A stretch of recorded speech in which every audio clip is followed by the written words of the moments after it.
Hello everyone, કેમ છો? બધા મજામાં? જય શ્રી કૃષ્ણ. આશા રાખું છું કે બધા મજામાં હશો. આજનો મારો વિડીયો છે કસાટા આઈસ્ક્રીમ. કસાટા આઈસ્ક્રીમ બનાવવા માટે કઈ કઈ વસ્તુની જરૂર પડે ચાલો આપણે જોઈ લઈએ. કસાટા આઈસ્ક્રીમ બનાવવા માટે જોઈશે 500 ગ્રામ દૂધ, મિલ્ક મેડ, વેનીલા એસેન્સ, મિલ્ક પાવડર, અડધો કપ મિલ્ક પાવડર, 2 ચમચી કસ્ટર્ડ, ડાયજેસ્ટિવ બિસ્કિટ, 8 થી 10 સિરપ, રોઝ શાહી ગુલાબનું સિરપ અને કેસર પિસ્તાનું સિરપ. ચાલો હવે આપણે શરૂ કરીએ કસાટા આઈસ્ક્રીમ બનાવવાની. જે બિસ્કિટ લીધા હતા ઓરિયો બિસ્કિટ, એને હવે ક્રશ કરીશું મિક્સચરમાં.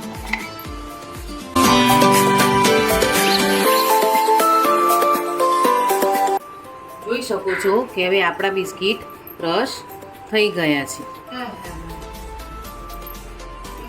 જોઈ શકો છો કે આ રીતનું ટેક્સચર આપણે જોઈએ.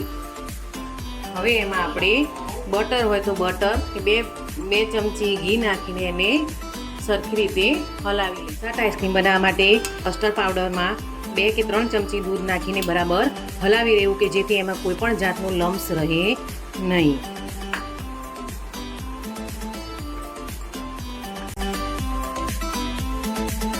તમે જોઈ શકો છો કે આપણું કસ્ટર્ડ દૂધ સાથે બરોબર મિક્સ થઈ ગયું છે. ચાલો હવે આપણે આગળની પ્રોસેસ. આઈસ્ક્રીમ બનાવવા માટે એક તપેલીમાં 500 ગ્રામ ફૂલ ફેટનું દૂધ લીધું છે. એને સહેજ ગરમ કરવા મૂક્યું છે. થોડું ગરમ થઈ જાય એટલે એમાં આ બધી વસ્તુ આપણે એડ કરીશું. દૂધ થોડું ગરમ થઈ જાય એટલે એમાં આપણે નાખીશું મિલ્ક પાવડર. વધુ ક્રીમી બનાવવું હોય તો તમે વધુ મિલ્ક પાવડર નાખી શકો છો. હવે એને બરાબર હલાવી લેવું.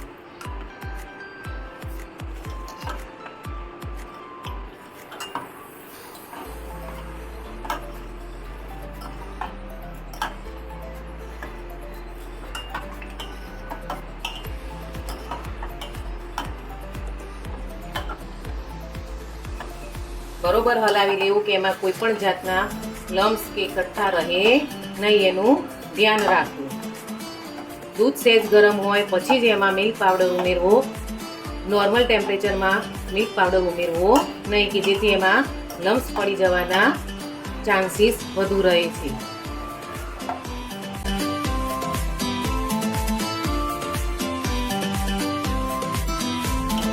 તમે જોઈ શકો છો કે આપણું મિલ્ક પાવડર કમ્પ્લીટ દૂધ સાથે ભળી ગયો છે. હવે આપણે એમાં ઉમેરીશું જે આપણે કસ્ટર્ડ બનાવ્યું હતું એ કસ્ટર્ડ એમાં ઉમેરીશું. કસ્ટર્ડ એમાં ધીરે ધીરે ઉમેરતા જવું.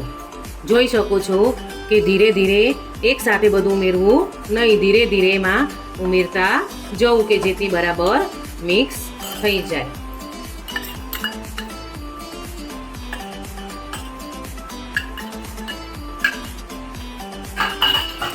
હવે આપણે એમાં એડ કરીશું મિલ્ક મેડ. આ મિલ્ક મેડ તમને અમૂલ પાર્લરની કોઈ પણ દુકાન હોય એમાંથી મળી રહેશે. આ ઉપયોગ ન કરવો હોય તો એની જગ્યાએ તમે ખાંડનો પણ ઉપયોગ કરી શકો છો.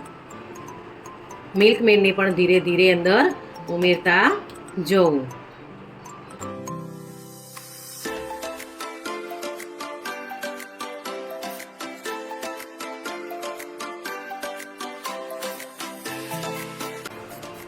હવે એમાં સતત હલાવતા જવું કે જેથી દૂધ નીચે ચોંટી ન જાય કે જેથી દાજવાનું પણ સ્મેલ આવે નહીં. હવે ધીરે ધીરે એને ઘટ થાય ત્યાં સુધી આપણે હલાવતા રહીશું.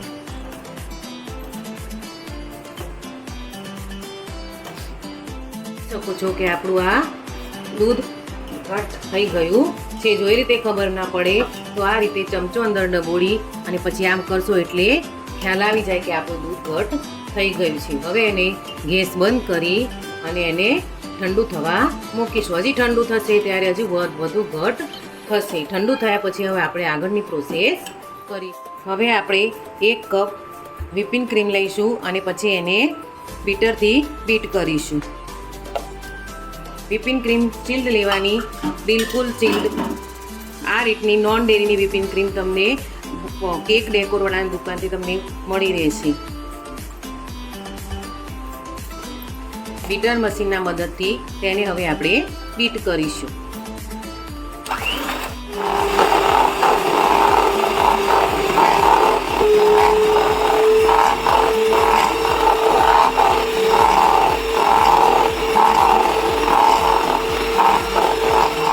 જોઈ શકો છો કે હવે આપણી ક્રીમ વ્હીપ થઈ ગઈ છે. બાઉલ ઊંધું કરીએ તો પણ તેમાંથી એક ટીપું પણ પડતું નથી, એટલે આપણી ક્રીમ વ્હીપ થઈ ગઈ છે. હવે જે આપણે કોર્નફ્લોર, મિલ્ક પાવડર અને દૂધનું જે મિશ્રણ બનાવ્યું હતું એ તમે જુઓ છો કે પહેલાં કરતાં પણ વધુ ઘટ થઈ ગયું છે. હવે એને આપણે આમાં એડ કરીશું. એને આપણે ફરીથી વ્હીપ કરીશું મશીનથી.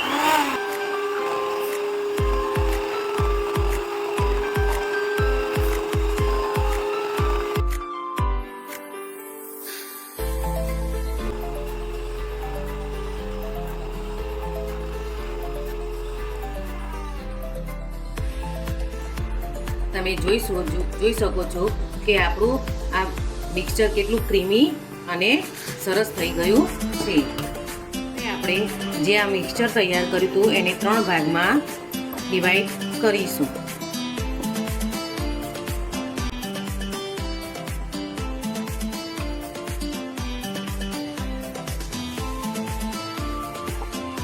ત્રણેય મિક્સચર હવે 3 ભાગમાં ડિવાઈડ થઈ ગયા છે. હવે આપણે આઈસ્ક્રીમને સેટ કરી. હવે આ રીતનું બાઉલ લઈ એની અંદર ટ્રાન્સપરન્ટ કોથળી મૂકી દેવી.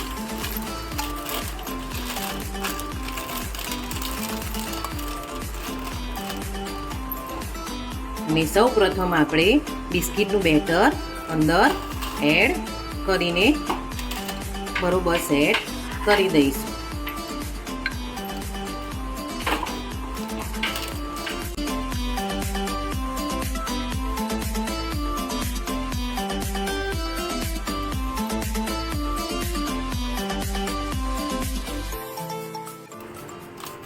તમે જોઈ શકો છો કે સેટ થઈ ગયું છે. સૌપ્રથમ પહેલા બાઉલમાં આપણે કેસર પિસ્તાનો સિરમ નાખીશું.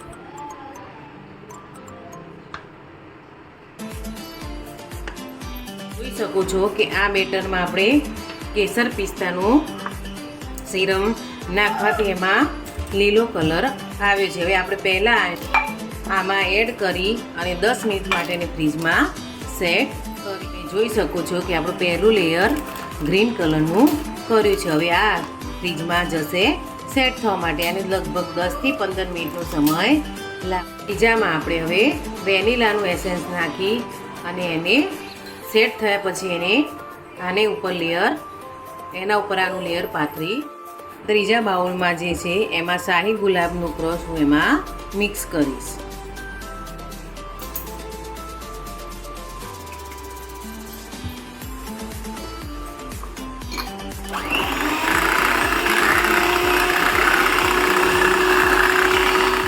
શકો છો કે આમાં સરસ મજાનો ગુલાબ જેવો કલર આવી ગયો છે. જોઈ શકો છો કે હવે 2 લેયર સેટ થઈ ગયા છે. હવે એના ઉપર ત્રીજું લેયર આપણે કરીશું.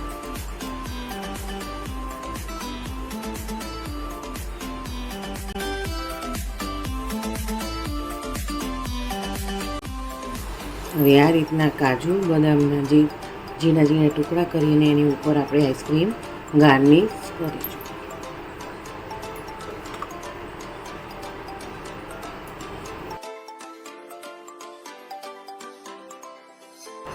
હવે આ આઈસ્ક્રીમ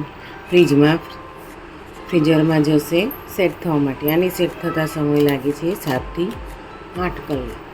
ચાલો આપણે એને હવે મૂકીશું ફ્રીઝરમાં. જોઈ શકો છો આપણી કસાટા આઈસ્ક્રીમ તૈયાર થઈ ગઈ છે. કેવી સરસ 3 લેયરમાં તૈયાર થઈ ગઈ છે. હું તમને કાપીને બતાવું છું. જોઈ શકો છો આપણી આ કસાટા આઈસ્ક્રીમ તૈયાર થઈ ગઈ છે. આજનો મારો કસાટા આઈસ્ક્રીમનો વિડીયો પસંદ આવ્યો હોય તો લાઈક કરજો, સબસ્ક્રાઈબ કરજો અને શેર કરજો. જય શ્રી કૃષ્ણ.